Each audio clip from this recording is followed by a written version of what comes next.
Welcome back to the Mastering Runeterra podcast with Jay and Bay. The #1 source for competitive Legends of Runeterra news and information. If you're looking for the best decks to play right now, be sure to check us out on Twitter at Master Runeterra or in our Discord. And if you want to take the next step in leveling up your game, check out our Runeterra team on Patreon, where we do weekly learning calls and one-on-one coaching.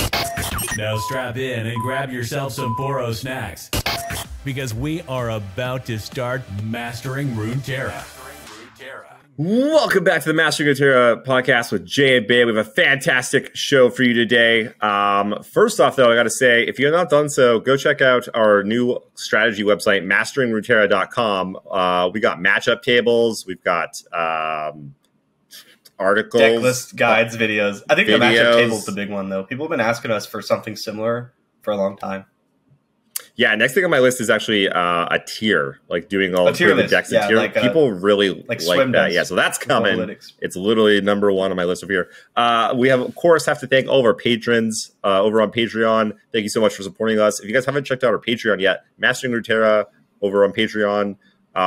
We do weekly learning calls for like 3 hours where we everyone jumps in a call. We answer everyone's questions.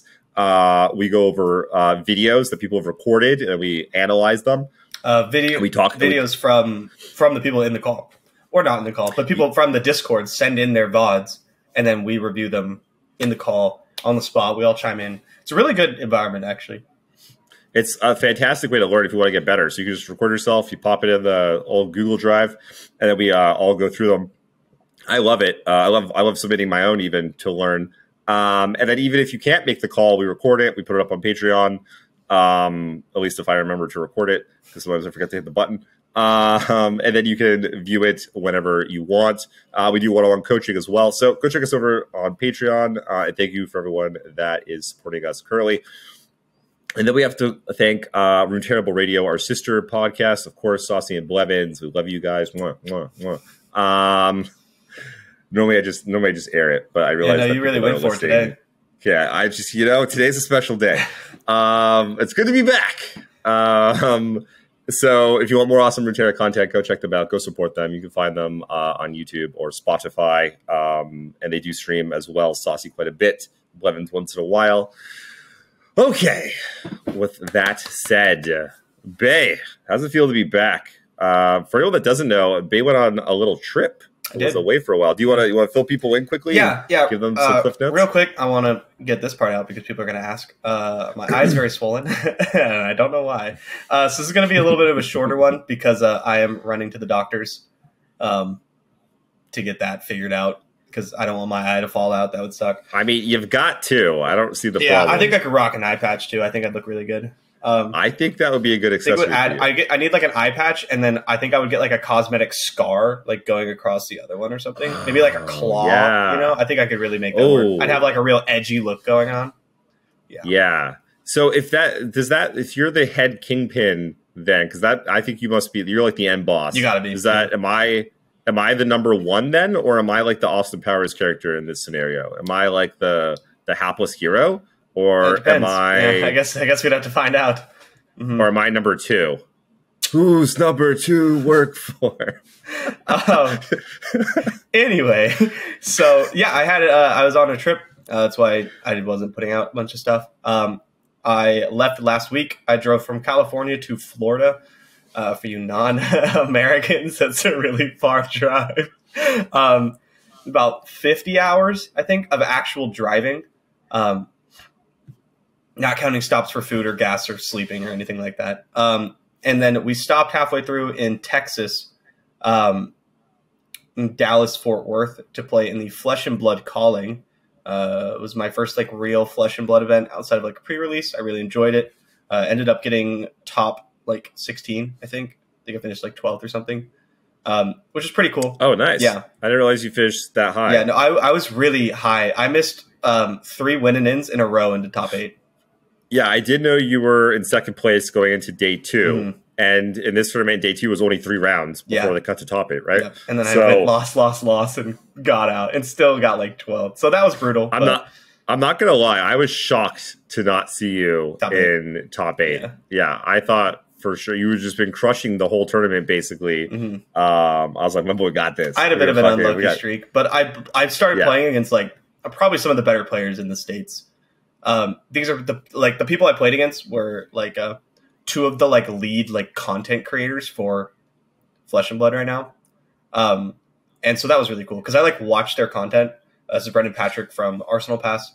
And is it YouTube content? It's YouTube content, yeah. And I think Stephen Woolley from Team Covenant, I believe, are their names. And yeah, so I would watch their content to like try to catch up into the game because like I haven't played. You know, like I played like a pre-release. I don't know how this game works. I cheated on camera on accident because I didn't know the rules. And so like, my buddy Spellpierce actually had to pull me aside after my feature match and explain how the rules worked because I didn't know. That happens. Yeah, I mean, I've been playing Magic for like over like 20 years now or something. I still get like stuff's complicated. I still get stuff wrong, or you just like, or even like I'll be like wording stuff out, like. Okay, discard. I'm like, discard 2 cards. It's like I have a card that's like you play it and then discard 2 cards to draw 2. Right. But I'm like, okay, I'm like voicing it out to my opponent. I'm like, discard 2, and I put like the card plus 1 card because I'm like, there's 2 cards, and he's like, no, you have to discard like one. Like, John, you gotta keep me. Like, no, I'm just stupid. I'm just stupid. I'm not sure to Twitch. Okay, so for any of you who watched Flesh and Blood, or who know the game, you can actually go back and watch the VOD. From the Flesh and Blood like Twitch channel. I think it actually may have been on Channel Fireball. But you can watch my like feature match rounds. It was like 5, 6, 8, and 10, I believe. Bro, Twitch chat hated me. Oh, really? Why? They hate because they thought I was a cheater. Oh, that's funny. They thought I was like taking advantage of my round 5 opponent on purpose. When in reality, like I just didn't know the rules, and my opponent didn't know the rules, and neither did the guy watching. Apparently. It wasn't like, so what happened is I got 2 cards mixed up and cast 1 card for 1 less mana than it's actually like, than you actually have to pay. But it didn't end up like I was winning the next turn. It didn't matter. But that got Twitch chat on he's cheater. Yeah. Then, so I gotta say, this is one of the reasons I love digital games because this is not an issue. I don't have to worry about it. There's no cheating. Yeah. There's no accidental cheating. There's no mess ups. There's no judges messing things up or having to make judgment calls. Ugh, yep. I hate all of that. And so I gotta say, as much as Flesh and Blood sounds real cool, no, it's digital, baby. I love Flesh and Blood. I really like it. I'm going to continue to play it. It won't replace Runeterra for me. There's too many things I like about Runeterra. But then right after in that match, I misrepresented lethal. Like I had lethal, but I misrepresented it. So like I basically just dropped my cards on the table and said, "Bing, bing, bing, bing, bing, you're dead." And my opponent went, "Oh, yep, I'm dead." Right. And so, because I was like, okay, there's this thing called like the combat chain in Flesh and Blood, which is what I did not know how it worked. So if you like attack, if you put an attack out, it's on the combat chain. And then your next attack is also on the combat chain. And I thought the combat chain just meant all the things you played that turn. But apparently you can break the combat chain. And how that works is if you play anything that's not an attack, after an attack, it breaks the combat chain. So there's a card that like amplifies the damage dealt by things on this combat chain. And so what I thought that meant was all your attacks deal extra damage this turn, right? That's like how my dumb brain just like chose to interpret that. Like how, because like, you know, sometimes the rules are super like in depth or very detailed. So you just kind of like shorthand them for yourself. So I read that and I was like, okay, if things hit, it does more damage. So like played that card, played a non-attack, broke the chain. So now that affects not on the thing. And then played another attack that like got an extra effect. And I was like, so that's like 1, 2, 3, 4 damage before you can even block. And the guy's like, no, that's not correct. It's actually 1, 2, 3, 4, 5 damage before I can block. And I was like, oh, okay, I guess you're right. So like he was dead. But like it looked, so then Twitch chat was all on me about misrepresenting it. And so they were all the scenario in people's heads. I watched it develop was that I was taking advantage of a less experienced player, which I thought was so funny because I'm the less experienced player. Right? Yeah, it's hard to be less experienced than you. Yeah. How many events had you played before this? I played a pre-release, a draft, and one like casual constructed event.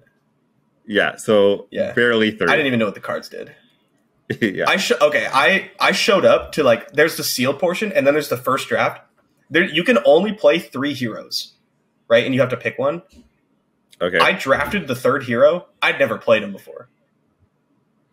Right. I didn't know what the cards did. I had to read them all in real time. I was just like, how does this work? I was like asking my opponents. I was like, can I do this and then this? And they're like, yeah. I was like, oh, it's like, oh my God, that's so good. That's like, I know. Yeah, they're like, yeah, it is, you piece of shit. So yeah, that was pretty fun. I 3-0'd that draft, and then 0-3 with the hero that I was more familiar with. Just wasn't my day. Got a little unlucky. Like I said, my opponents were very good as well. Very fun event though. I'm gonna go to Orlando in a couple weeks and play in the constructed event. That's going to be tough because there's only so many things you need to know how it works in like a sealed environment. It's really easy to like get a quick grasp on a limited format. Maybe not to like an extreme amount, but like if I give you a day and like 18 packs, you can figure out how to play the set, right? To an extent, you can figure it out. You can get a grasp. He's the limited player. He's so upset at me for this right now. Constructed is more complicated. From a new player's perspective, constructed is more complicated. You don't know any of the cards. You got to give me that. You got to give me that. From a brand new player's perspective. Constructed is more complicated. Once you like get into the rhythm, constructed I think actually is a lot simpler. There's like very complicated parts of constructed, but like constructed as a whole is more simple. I think this is what it is. In constructed, it's very easy to see that you suck, right? Because people that are good are going to smash you real hard. Okay. And limited, everybody sucks. So only I can see that you guys are all bad because you're outside the circle, obviously. Sorry, I meant only a good limited player can see. Not me. Sure, that's what you meant. Not me specific. Yeah, sure. Anyway, so it was a lot easier for me to like get a grasp on limited because there's only like 200 cards or whatever, and only some. I also don't know. But like, there's only so many cards, and there's only 3 heroes or whatever. But in constructed, there's like a lot more, and there's mechanics I've never even heard of. So like when I was playing like a little constructed, like the casual side event, I had to read every single card. I was like, what's this do? What's this mechanic do? What's that keyword? I don't know what that does. How does that work? Like, so. Okay, so I'm starting to piece it together here. So what are they called? Champions? Heroes, I think. Heroes. Yeah. And so in limited, there's only 3. Is that because only 3 got released in that set that you're playing? Yeah, is that exactly. It? Yeah, because there's like classes and then there's heroes within that classes. So if you want to play ninja, you could pick from like 3 ninjas. But like in this set, there wasn't even any ninjas. I'm trying to wrap my mind around if that makes the limited format better or worse. Because in Magic, if you only had like 3 colors, it's basically a color. It's basically if you draft a color, if you draft red green, you get the red green commander. Like that's what it's like at the end. Interesting. It's actually really cool. I like it a lot. But yeah, that's enough flesh and blood. That was my weekend. I really liked it. Okay. Real quick though. Okay. No, never mind. No, let's hear it. You can't start with that and then like not say anything.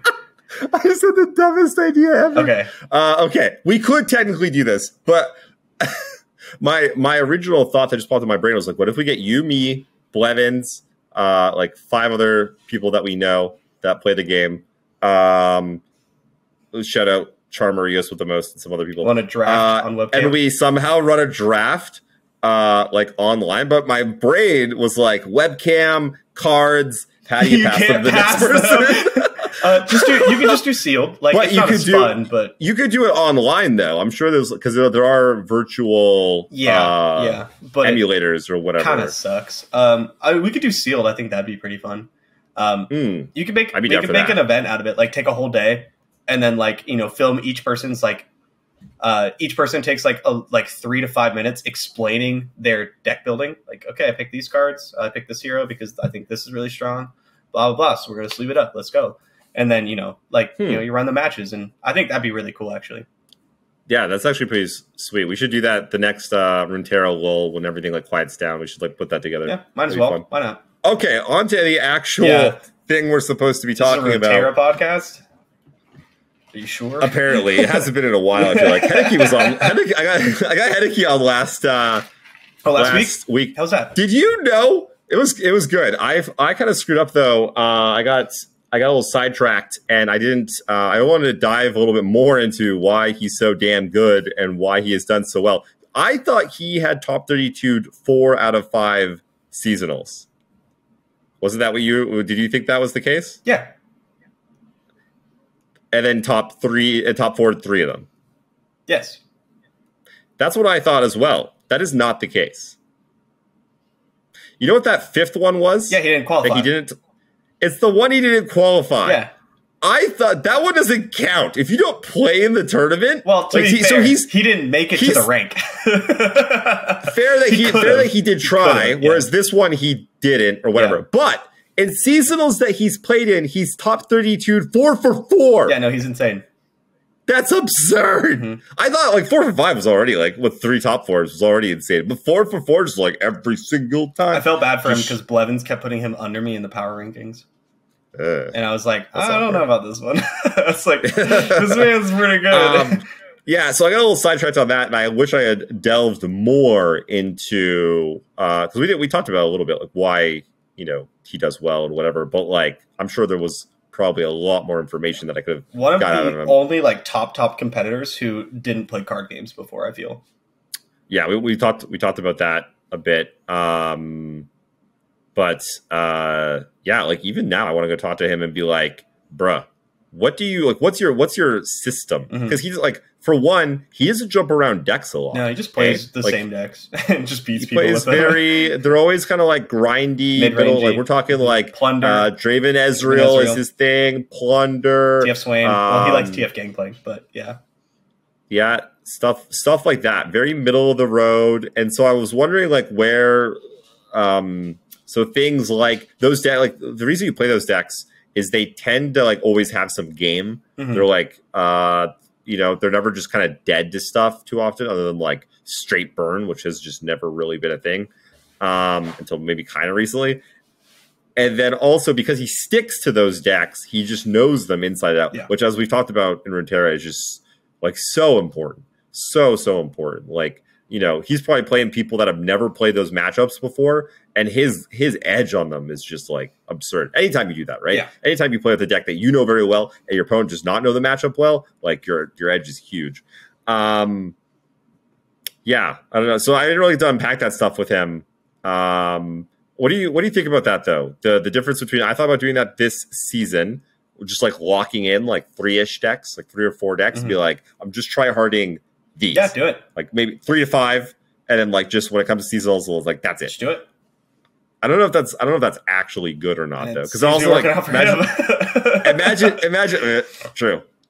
But I was gonna say imagine you make top 32, like you're just locked in, like you can't. There's no. Yeah, I mean you have a little bit of wiggle room, but like I tend or to if the meta changes, or if like a bunch of cards come out, which they will be, or if there'll be a last second patch and stuff. I just like to have a core like group of decks that I can always cycle back to, like Lee. Right, I can always play Lee. Yeah, how lucky for you that Lee and I just keep like just skating on by. Yeah.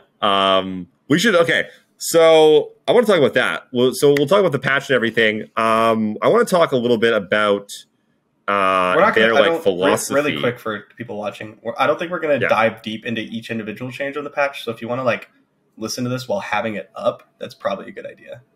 Because we'll talk about like a couple of the big hits, but. I think most people have seen it by now and probably experienced it also. Yeah.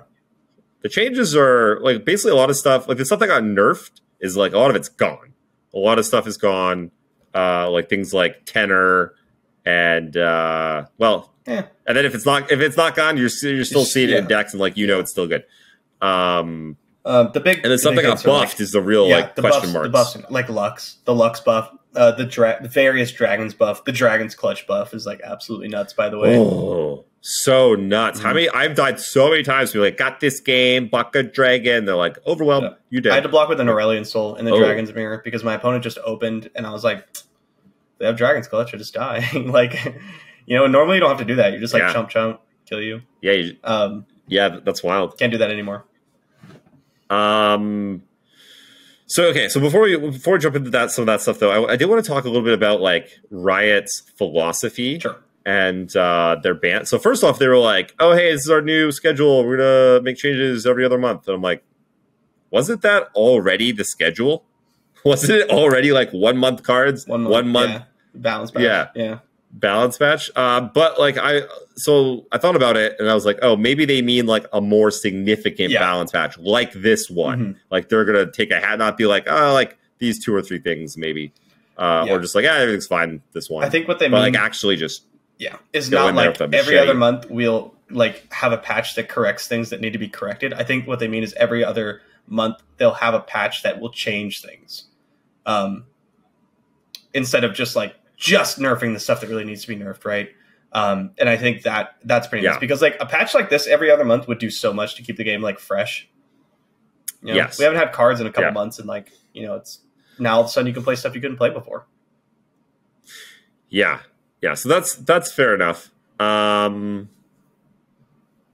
was gonna talk a little bit more about how like I wonder what they're actually thinking when it comes to like how the hell is Lee Sin just like skated by for so long? I guess like he got touched a bunch before like I started playing, and then the cards around it have gotten touched quite a bit. I think like Will of Ionia used to be 5 when we started playing. It's now back to 4. Twin Disciplines got buffed. Like Pale went down, and then Sparklefly got nerfed. Not that we're playing Sparklefly right now, but like that was always an option. Going back to the GOAT mentor Sparklefly, Lee. I missed it. I mean, I just like the eyes. I always liked Eye of the Dragon. And yeah, eyes you could like get rid of Lee or whatever, or like nerf him, but like why? He's good. He's not like insane. Lee's never tearing up ladder. You know what I mean? Especially not at lower ranks. No, but he has been tearing up like seasonals. Oh yeah, like constructed play, Lee's a monster. Yeah, tournament play. That's what I meant. Did I say constructed play? Yeah, my bad. Tournament play. I know what you mean. Okay, let's jump into some of these buffs then and nerfs. Should we just go from like top down? Just to hit the big hitters. Get some thoughts. Okay. Stop calling me.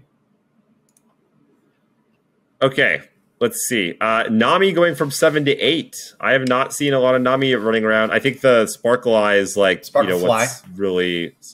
My bad. Yep. The Sparklefly nerf is more impactful for the Targon Zoe Nami deck than like the Nami nerf. It's still big. Yeah. But we won't see Nami and Targon anymore. Sparklefly and the Targon Cyclers were like the only reason you play Nami Targon. I thought Nami was a Targon champ. Oh yeah. Until you just said that, I was like, wait, what? That's hella She's funny. not Targon. No, she's not. Because like she does stuff with spells. Yep. I just assumed like. I expect Bandle City Nami to be the best Nami variant going forward, if it's even good, which I don't think it will be. And then PNZ Nami could like still exist, but I think that's probably just like a worse Ziggs Poppy. They play differently, obviously, but this is like a TF Fizz kind of deck, and I don't know if that's where I want to be right now. Yeah, because you can still be searching up Boxtopusses, pumping those up, attacking people. Oh, in the Targon variation? Yeah, you could. You could switch to a more like mid-rangey. I think Nauk Pass was playing that in the beginning when it released. It was like a with the Boxtopus and then like the full like Targon suite. Speaking of, Solari Priestess buff is like pretty big deal. Yeah. Okay, let's move on. Draven. Nerf. Draven go down to 3-2. It's still going to be really good. I'm happy to see this nerf, though. He dies to Darkness, Unpumped, and Mystic Shot, and like a group shot if you have the condition bet. It's really nice to get Draven kind of off his like just S+ tier pedestal that he's been on for so long. Yeah, he feels more fair now, but still good. Yeah. Which is nice. Tristana Nocturne. The Tristana buff is like nice. Nightfall is just bad, so I don't expect Nocturne to like really show up. I love Nightfall. I want to be so. I actually don't. I don't understand how this thing works. So now it says granted enemy vulnerable, and so it just like has the ability forever now. Is that what it is? Like each time you activate Nightfall, when you leveled up Nocturne, I think you lost the ability to get that on play effect. So it's like a slight buff. Oh, I see. It's almost more of like a quality of life change because that was like really annoying. Yeah. You'd have to like not level Nocturne yet to get the effect, and that kind of sucked. Yeah. So yeah. Echo's like really powerful. If Echo was like a 3/3, I bet Echo would see a lot more play. Yeah. What do you think? Oh yeah, for sure. But he sucks. So why is he a 4/2? Like make him a 2/4 or something. Like that'd be pretty good. Like a 3/3, 2/4. If he stays alive, I think that might be a problem. But like, I'll make him a 1/4 then or something. Yeah. You know, like make him like not powerful, but because like he's like a.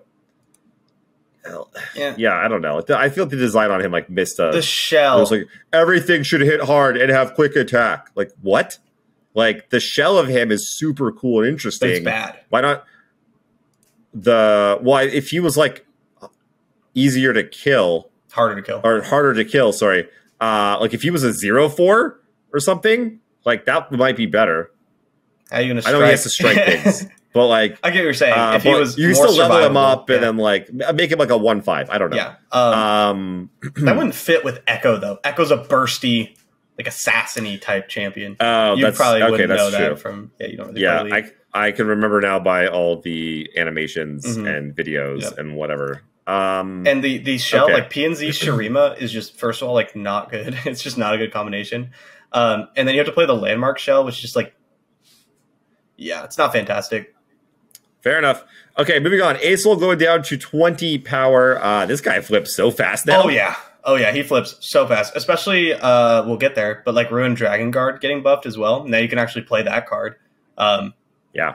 So like the dragons get so big so fast. So like I flipped Acel just off like Eclipse Dragon Acel. Which is pretty nuts. So filthy. This is not the biggest buff of dragons. No, let's just jump over to the other dragons cards while we're at it. So obviously there is the Dragon's Clutch. That's the big one. Which is +1/+1 and Overwhelm is like... Because like dragons had no... Evasive. Like yeah, that's what I was looking for. They have no evasion. There's no elusive. There's no overwhelm. There's no way to close the game out aside from attacking with big-ass dudes with no relevant keywords.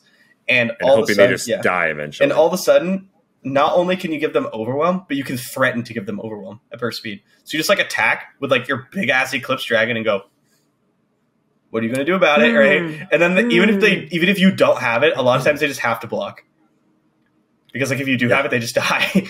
And that's so good. It's so good. I've been looking for an excuse to play Dragon's Clutch for like so long. I love that card. It's almost too good. Like it's pretty absurd. It now like makes the archetype. And then if you don't want that super insane buff, you can just tutor up 2 dragons. Pretty good. Like, oh yeah, they wanted dragons to be back, which I think is probably a good idea because people like dragons. It's like a fine deck, right? There's nothing wrong with it. I liked dragons a lot, and then that last time that it was meta kind of beat it out of me. That's fair. I find it you played it a lot. I find it less fun. It's well, you played Zoe Acel. It's not my favorite thing. Like everyone knows, I'm less of a like big unit person and more of a like spells person. But I never like hated dragons. Yeah, I liked Zoe Acel. That was my back in like BBG days of loving Zoe Acel. That was. I enjoyed it. Okay, so then the other ones are Ruined Dragon Guard. Yep. So this is a 3-mana 3/4 now. It wasn't 2/4. It's a 3/4 now. This is when an ally with Fury kills a unit granted an additional +1/+1. So basically, Fury gives +2/+2 when this guy's on the board. Yep. And he's a 3-mana 3/4. Yeah, you just have the biggest unit on turn 3, so that's good. The early turns of dragons used to be like pretty whatever, unless you had like the challenger guy into something. And they're just you would play like a Romp Protege because there just like is nothing to play on turn 3. Now you have the option of this guy or Solari Priestess. If this guy wasn't buffed, I think people would be on Solari Priestess, but like he's huge, so you just play him instead. A side effect of this is that I think we're going to see more Dragon's Chows because Dragon Chow, Dragon Guard into like Shyvana or Screeching Dragon is just so good. Absurd, you know. How does that level Shyvana? How many strikes? 3, 4. You attack for 5. It levels on the attack. Like after that, you hit on the attack. Wait, hold on. No, she gets even bigger, right? Oh, sorry. I don't know why I counted 2 hits. So Dragon Chow, Dragon Guard, it does 3 damage. She goes up to 5. You attack for 6. No, it puts her at 9. Damn. Sorry. Okay, what do you think of Herald of Dragons? This is the 2-mana 1/2 now. Yeah. That says Dragon Allies cost 1 less. People are all of a sudden super high on this card, and honestly, it didn't really get much better. This isn't a card that wants to get into combat, so like the extra stat, it's nice. Obviously, it's a buff, but like it doesn't really matter too much. But with like Dragon Guard, and if you're playing like Dragon's Chow, I think it's totally fine to play this card.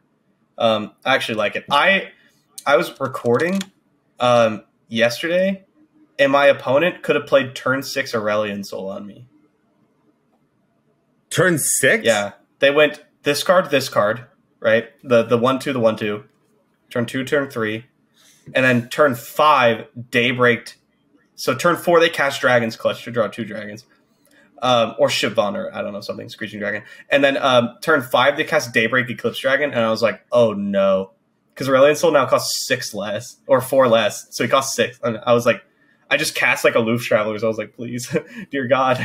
No, they didn't have it, but yeah. Yeah. Interesting. So Dragon's got a lot of bots. So looking over at our matchup table on masteringruneterra.com, and which is updated daily, by the way, and I can see that Dragons is actually sitting at a 50% win rate right now. After it's the most played archetype by a freaking bucket it's load. Like So I was going to say 17,000 games have been played for Dragons, and then like number 2 is Lurk at 7,000. Yep. Because the big baddies right now are like Dragons and Lee Sin. And Lurk beats both. Lurk beats Dragons because Dragons can't deal, like Lurk ends up with like super high attack, very low health units, you know, like 8/2s and such. Which a lot of decks like Draven Caitlyn or something can like take advantage of with their removal.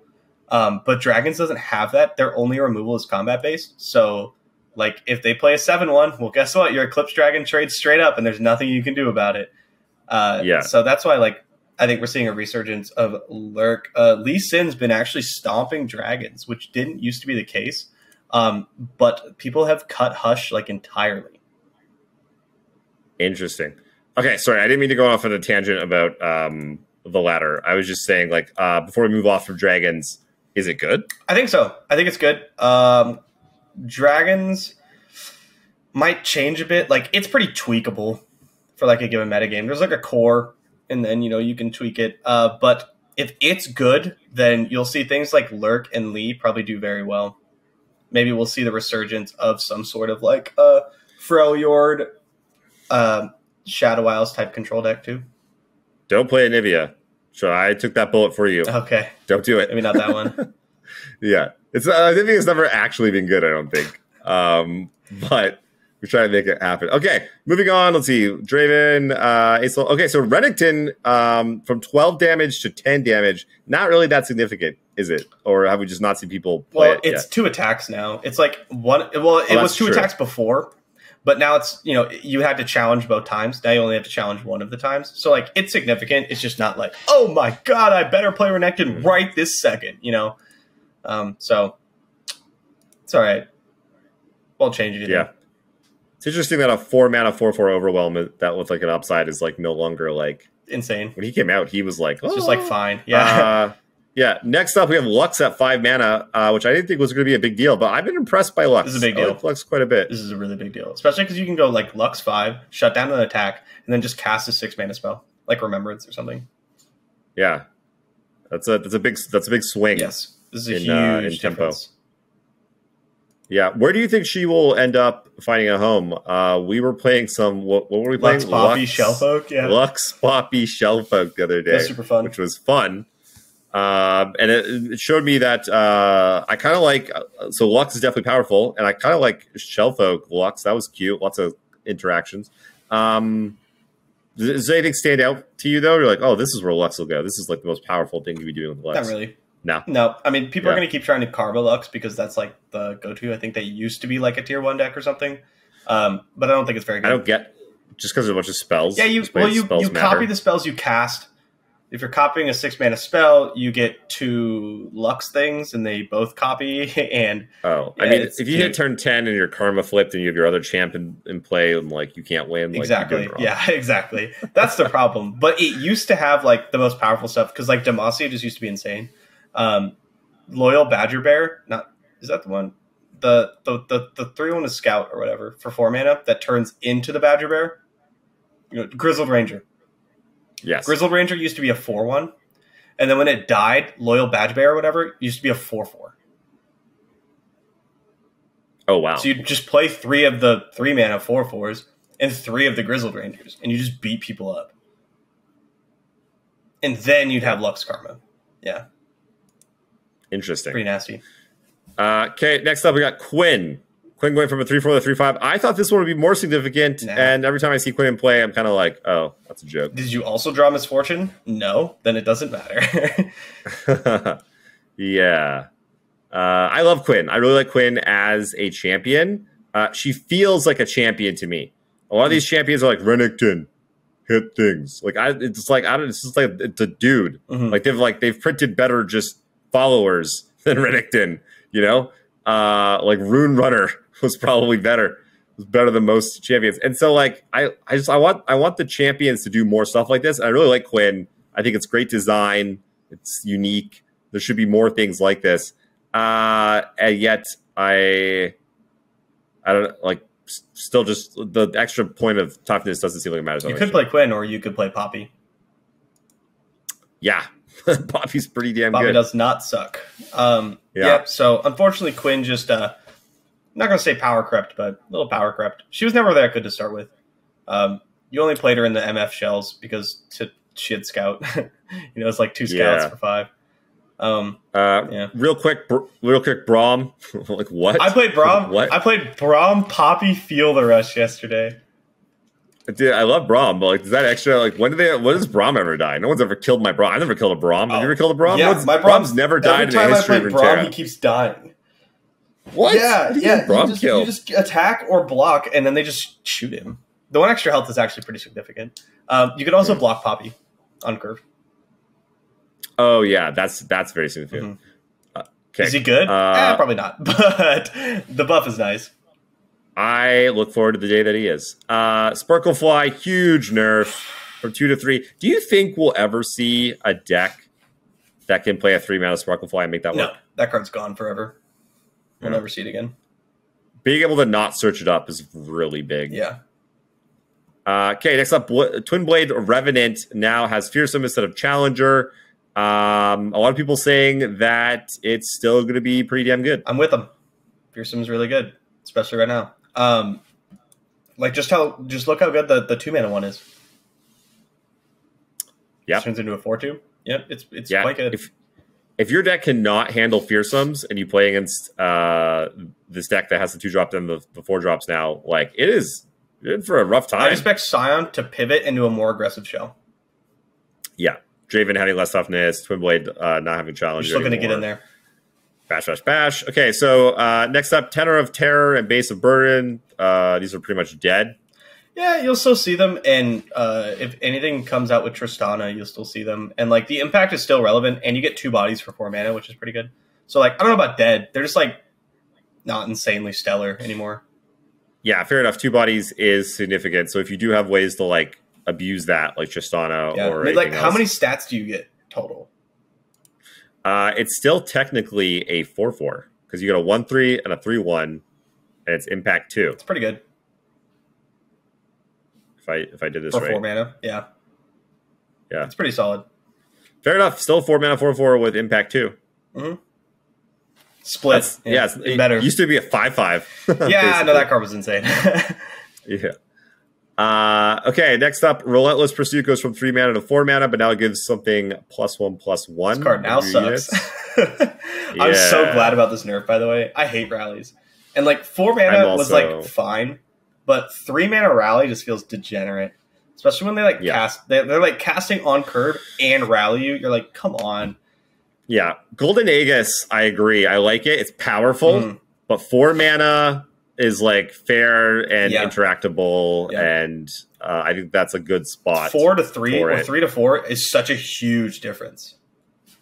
Huge. Yeah. Could you imagine the game if there was only like 2 spell mana? You probably have to. Probably the spells would be cheaper. Probably. It'd be interesting. Yeah. It'd be interesting. Okay, next up, we got Stone Stackers. 2/2 tough to 2/3 impact. I thought this one wouldn't be as significant as it is. Such a big deal. Pretty damn significant. It's such a big deal. That card was big. So goddamn annoying. Yeah, the card was bonkers. It was so hard to deal with. Now you can throw like a cut. Yeah, Hideki was on it right at the beginning. Oh, yeah. He was like, this card's cracked. Okay, so when you top 32 seasonals, they ask you a couple questions, and one of them is like, what's your most underrated card? And I've always put Spacey Sketcher, and Hideki has put Stone Stackers literally since it was released. Like, he just, every time he gets asked that question for any tournament, he just puts Stone Stackers. Until now, I'm assuming, but card is bonkers. It's insane, yeah. Just stupid amounts of stats. As is, though, a 2 mana 2/3 impact is like still fine. Not it's bad. Fine. Yeah. Yeah. It's just not busted. Yeah, Stone Stacker's on 2. There were so many times I was just like, well, I can't deal with that, so I'm going to just die. I would take like 5 to Stone Stackers over the course of a game, and I would literally always block it. It was so annoying. It would never hit me, and I'd still take so much damage. Yeah.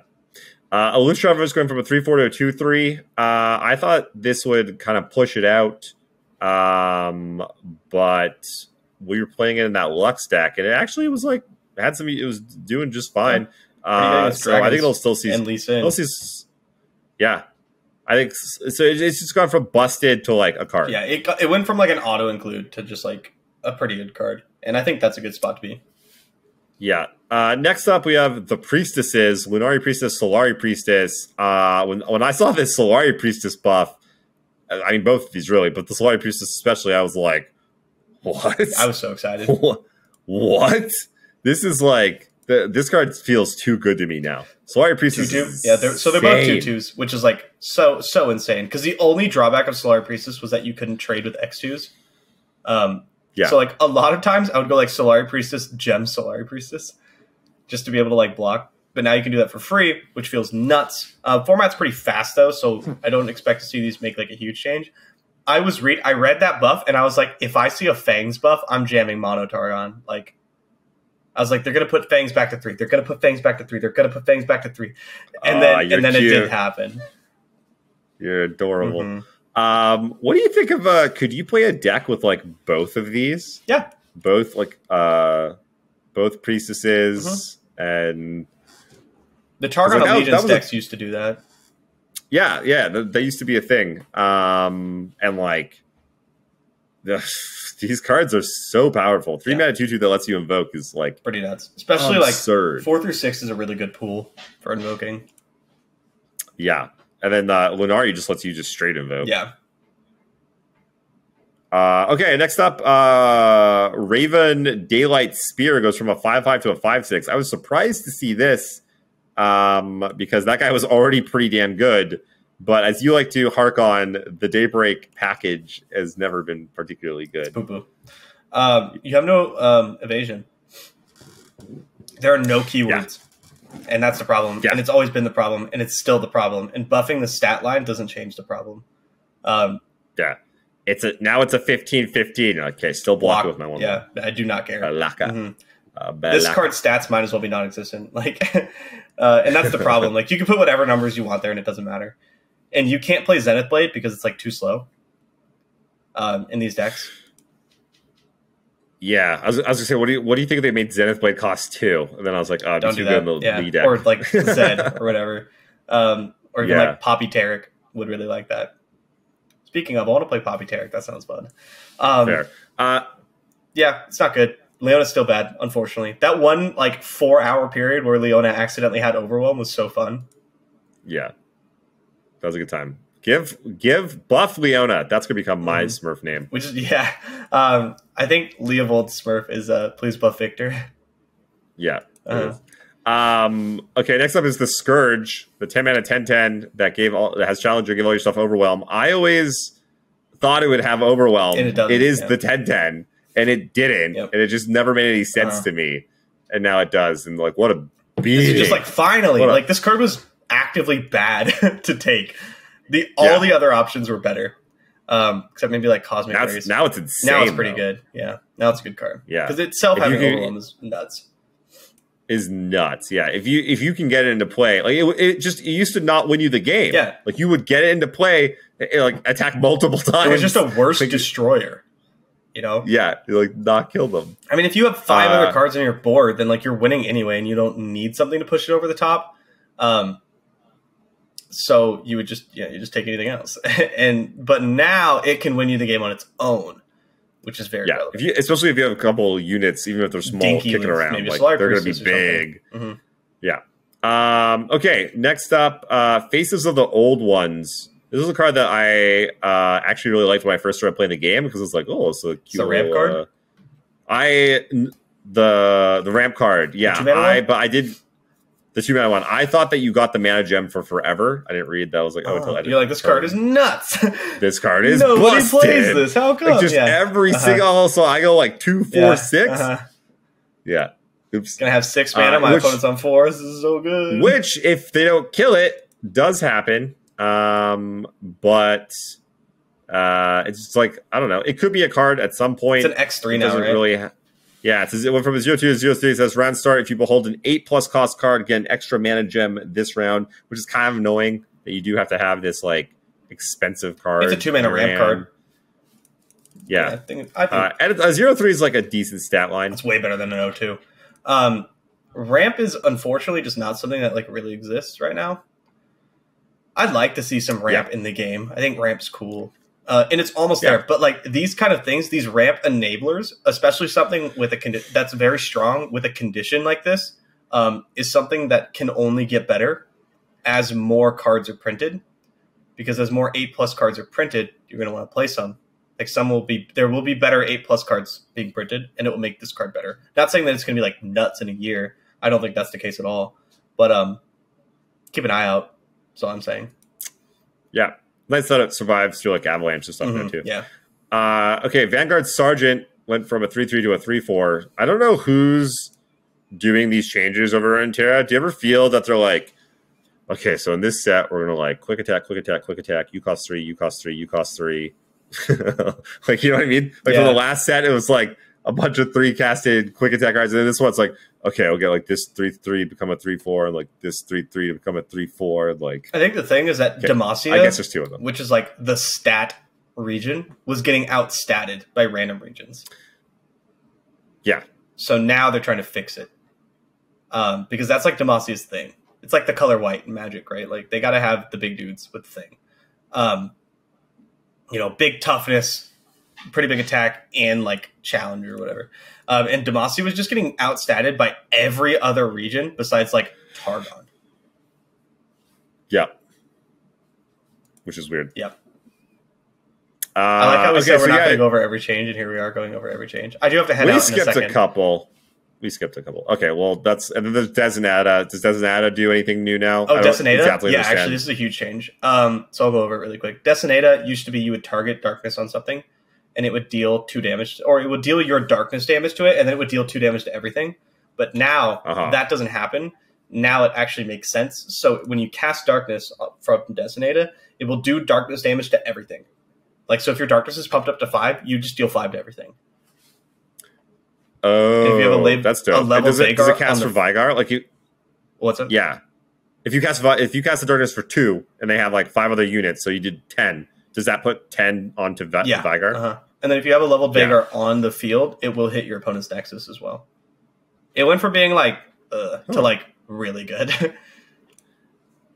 Yeah, because this is how I thought it worked when I first read it, and I was like, "Oh, that's actually pretty legit." And then I think my opponent cast the darkness, and it did not do what I thought it would do, and I was like, "Oh." Yeah, I remember reading this at first, and I was like, "Holy shit!"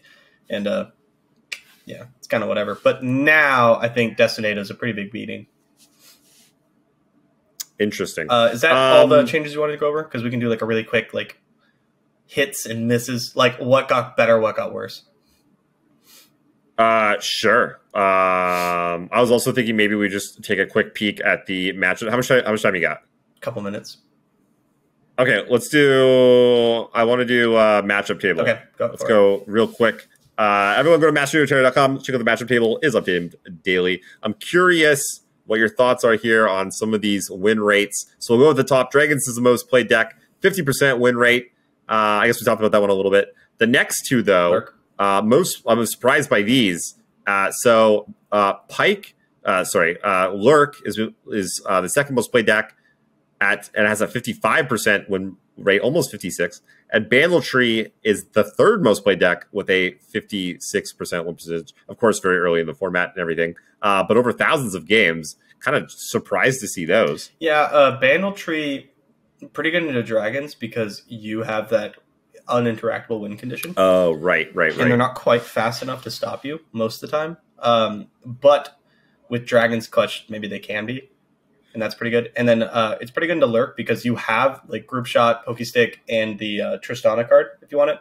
Whatever the cannon one is. Buster Shot. Yeah. And so you can deal with like the dinky little Lurk guys and you flood the board with blockers. And then you have like mini morphs or stress defense to deal with like the Rek'Sai turn, and you're good to go. I'm imagining. Yes. I've never played this matchup. This is like I'm just theorizing. No, that makes sense. Makes sense. I've actually played it a bit. Why is Lurk jumping up? What got nerfed that pushed the Lurk that was holding Lurk down? PNZ Noxus decks. So like Scion. What? Draven Caitlyn. The Lost Soul decks. Oh, because you just. Oh yeah. Why is Draven Caitlyn not resurfaced? I guess Scion's still a bad matchup. Well, I mean, Scion is still a bad matchup. Lee Sin's a bad matchup. Dragons is probably just too big now. Because like Dragons used to be slightly favored for like Draven Ezreal decks, but I think a lot of that was because like you could just block out their turns, and then kill them. It's really hard to like outvalue them, especially now that they're playing 3x Dragon Clutch. And now when you're at 13 and they attack with 2 dragons, you have to like really be conscious about your blocks because they can just kill you. How about their 3-drop just blanking your 3-drops? Yeah, they're like sick champ, bro. Like you know, I guess Draven has an axe. Yeah. Draven has an axe, but you know they have like sharp sight and stuff like that, single combat. So yeah, I think they might just be like a little too big for Draven Ezreal, but we don't know. Could we like see day 2? Right, we just don't know yet. Yeah, I was thinking Draven Caitlyn, but Draven Ezreal also. I really like that deck. Mm-hmm. Me too. I'll try to make that deck happen. Okay, next up we've got, because I mean it is good against I would imagine Bandletree, and definitely decent against Lurk. Next up we have like Darkness, so hovering around 50%, the 4th most played deck, which is like any control deck's always going to kind of be like that. Where do you think Darkness is at right now? Do you like it in the meta? I don't know. I think so. I have to play it some more. The problem is like, how does it do against dragons? And the answer is I'm not sure yet. Oh, I can tell you on this matchup table right here. Wow. It says that it is currently 43% into it. Yeah. That's what I was thinking. Like, your Veigar is just always vulnerable. And that's really rough. That's a hard place to be, you know what I mean? Yeah, fair enough. Okay, next up we got Poppy Ziggs, my boy, at almost 57% win percentage in 5th place. Wow, 67% against dragons. That's interesting. Not a lot of healing in that deck. Not a lot of healing in that deck, that's true. Okay, next up we have GP Sejuani, 55% win percentage. I think GP Sejuani will do quite well. Yeah, it looks like GP Sejuani is about even with dragons, does good into Lurk, does good into a lot of the top decks, crushes Silver Action apparently. I mean, that's always been the case. That was like a big draw for the deck. Okay, next up we have Draven Scion, another 57% win percentage, crushing dragons, crushing Lurk. Any of these decks that already exist will be doing better. Crushing Poppy Ziggs. Wow, check this out. The only, it's color-coded. The only, like, red, like, horrible matchup is Draven Scion into Lee Sin. About 10%. Yeah, 10%. It's unwinnable. Whew. It's so bad. And then next up, we have Silver Action currently sitting at 59%, doing very good into those top decks as well. Then we have Lux Poppy at 49%. Oh, yeah, that deck sucks. Oh yeah, how about this? We got Lee Sin Zoe next at 50%. That's really high for Lee Sin. Yeah, the latter. If Lee Sin ever hits 50+% win rate, that means it's busted. Yeah. Next up, we have Turbo Thralls at 51%. Turbo Thralls will see a big comeback. In my opinion. Yeah. I think I like Turbo Thralls. I might start playing a bit. We do got to wrap up. I got to head out. Okay, last two. We got TF Gangplank, which is Ping City at 50%. And then the shocker, Zed Poppy, with 1,300 games played, is at 60%. The highest, technically the highest. Dragons can't deal with it, and neither can Lurk. They just don't interact. You're just like elusive, and you just beat people up. The top 2, 4, 6 decks. It crushes all of them except Poppy Ziggs. Mm-hmm. Yeah. If we see the PNZ Noxus decks come back in any way, shape, or form, then that deck will struggle more. But if that's not the case, then look to see some more Demacia Ionia type decks with the elusive strategy, the elusive rallies. Makes sense. I think I'll definitely be picking up some Zed Poppy. Also, we just released a Zed Poppy guide on masteringruneterra.com literally like yesterday, I think. Go check that out. It's helpful when I remember all the awesome content we are releasing so that I can actually like replug it. Mm-hmm. Okay. Well, I think that's it for us this week. There's a bunch of tournaments going on this week. Yeah, playing one tomorrow. There's there's OLS, there's duos. Yeah. I don't even know how that works. Other Jason, Jason Sensational are playing in the duo. Are you going to be running it? I am not playing it. I am going to go see a movie with the family during the day, and then I'm going to play in the Red Bull Magic the Gathering tournament at like 5 p.m. later in the day. For anyone that's looking to play Jund, hit me up for my Jund list. I think I got some hotness. I'm excited. Is there any spells matter? Really fun tempo control combo. There is. There's the premier deck right now is a like infinite turns kind of like combo. Not infinite, but like the whole thing it sets up is like it makes a bunch of turns and like it just kills. It's blue red, kill everything, make turns, counter stuff. It's super busted. But it's maybe not the best deck. But it won Worlds. If that makes it better, kind of with dragons. Check this card out. 6 mana, take a turn. 7 mana, time walk, make 2/1/1 flyers, or you can foretell, like you can cast for 6 if you know how foretell works. And then there's a 2 mana card that says copy the next instant or sorcery. So you're like boop boop. I'll take 2 turns, make 4/1/1s, and then just like and that extra turn in the middle, just do a bunch of busted. That's things. Pretty bonkers. Yeah, pretty insane for standard. Yeah, no, that's gross. Yeah. All right. Well, good luck in your tournament. Yes, you as well. And I'm excited for next week. We'll have lots more data and stuff for you guys. Remember to keep a winning mindset. You cannot lose. Come check us on the Discord, all that good shit. See you guys next week. Peace.